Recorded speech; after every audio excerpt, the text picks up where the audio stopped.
नमस्कार, माझ्या चॅनलमध्ये आपले सगळ्यांचे सहर्ष स्वागत. चला तर मंडळी, आज आपण काय बनवलेलं आहे बघू. तर मंडळी, आज मी बनवलेली आहे मस्तपैकी अशी पिवळी पिवळी छान अशी दिसणारी, चवीला खमंग लागणारी कुरकुरीत अशी शेव बनवलेली आहे. तर हे बघा, या ठिकाणी मी तुम्हाला ती तोडून पण दाखवते, किती कुरकुरीत अशी झालेली आहे, मस्त अशी. तर चला तर मंडळी, आता आपण शेवेची पूर्ण रेसिपी बघून घेऊ.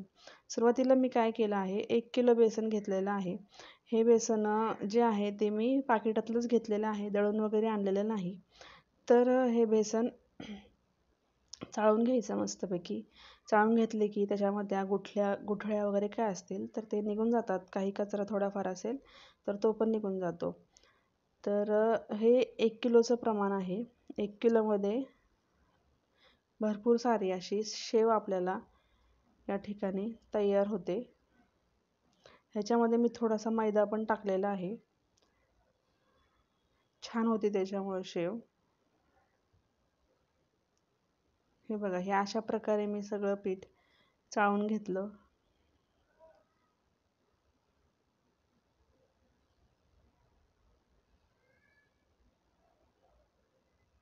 भांडं जरा जे आहे आपण ज्याच्यात बनवणार आहोत ते जरा मोठंच घ्यायचं, जेणेकरून खाली पीठ वगैरे जरी म्हणजे जास्त सांडत नाही. कारण कसं आहे, थोडं तर काय होईना पीठ सांडतंच खाली.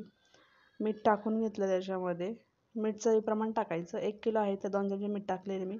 तरी पण थोडं कमी पडलं होतं, मग मी अजून टाकून घेतलं. हळद टाकायची, थोडी हिंग टाकलेली आहे. शेवीचे खूप प्रकार आहेत आणि त्याच्यामध्ये ही एकदम साधी शेव आहे. मसाला आपण हे लसूण शेव जी म्हणतो ती पण करू शकतो. तेल टाकायचं, तेल थोडं जास्तच टाकायचं. भरपूर जण कडक केलेलं तेल टाकतात, पण मी कडक नाही केलेलं, मी साधंच तेल टाकलेलं आहे. कडक पण करून तुम्ही टाकू शकता. शेव अजून छान कुरकुरीत होती, खूप म्हणजे खूप प्रमाणात कुरकुरीत होती. पाणी टाकून मस्तपैकी असा थोडं पाणी टाकायचं याच्यामध्ये आणि मस्त असा ह्याचा गोळा तयार करून घ्यायचा.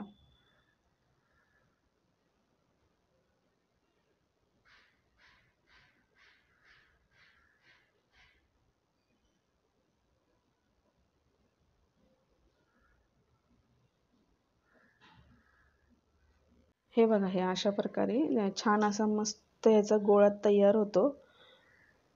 जास्त मेहनतीची गरज पण नाही लागत.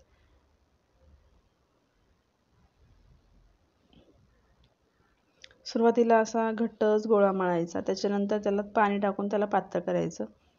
सुरुवातीला जर पातळ मळालं तर आतमध्ये लम्स राहायची शक्यता असते. त्यामुळे त्याला बघा असं मस्तपैकी पाणी टाकून त्याला छान असं एकदम एकजीव करून मऊसूद असं त्याला आपण मळून घेणार आहोत.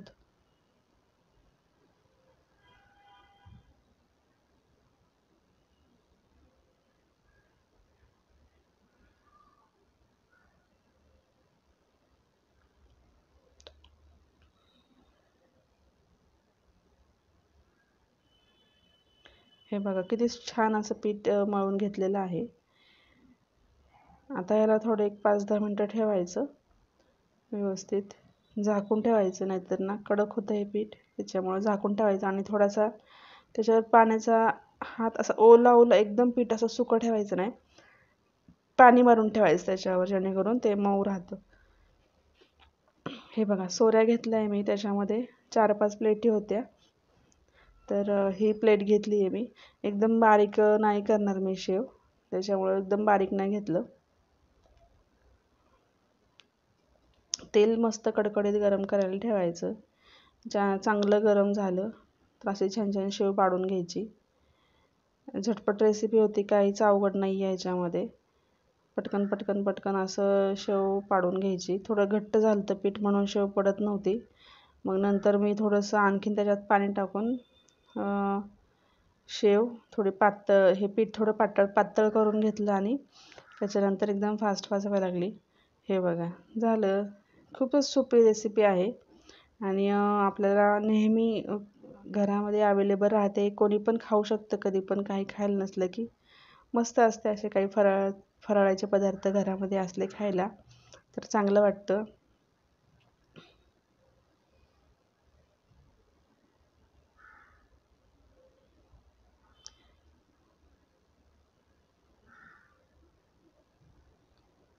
हे बघा आता 2-3 मी तळून घेतलेले आहे, मस्त झाले. आणि इकडं माझं हे पीठ आहे. हा माझा किचनचा प्लॅटफॉर्म आहे, जिथं मी माझ्या रेसिपीज बनवते.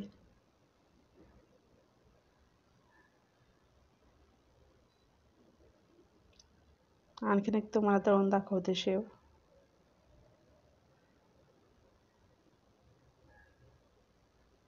असं घ्यायचं आहे, उन्हातलं घ्यायचं उलतानं जे असतं ते, आणि झाऱ्या घ्यायचा, जेणेकरून दोन्ही ह्याच्याने आपल्याला हेल्प होऊन जाते.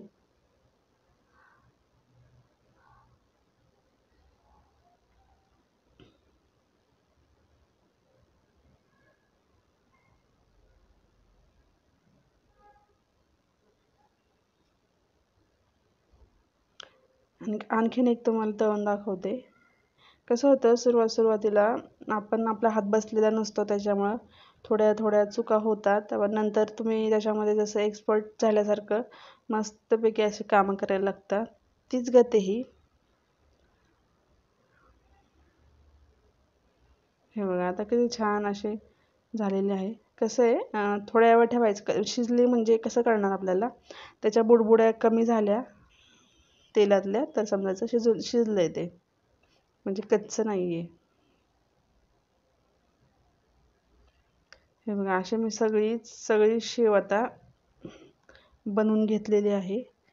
तुम्ही असं नुसतं गोल गोल टाकायचं, ते आपोआप मस्तपैकी तयार होतं.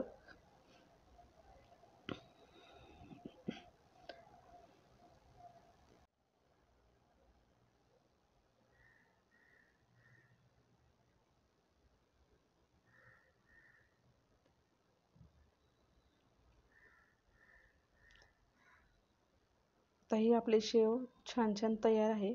तर मंडळी, तुम्ही चॅनलला नक्की सबस्क्राईब करा. लाईक कमेंट शेअर करायला विसरू नका. ही आपली शेव तयार झालेली आहे. आपल्या चॅनलवर खूप खूप अशा रेसिपीज येणार आहेत, तर चॅनलला पटकन सबस्क्राईब करून घ्या असं छान छान रेसिपीजसाठी.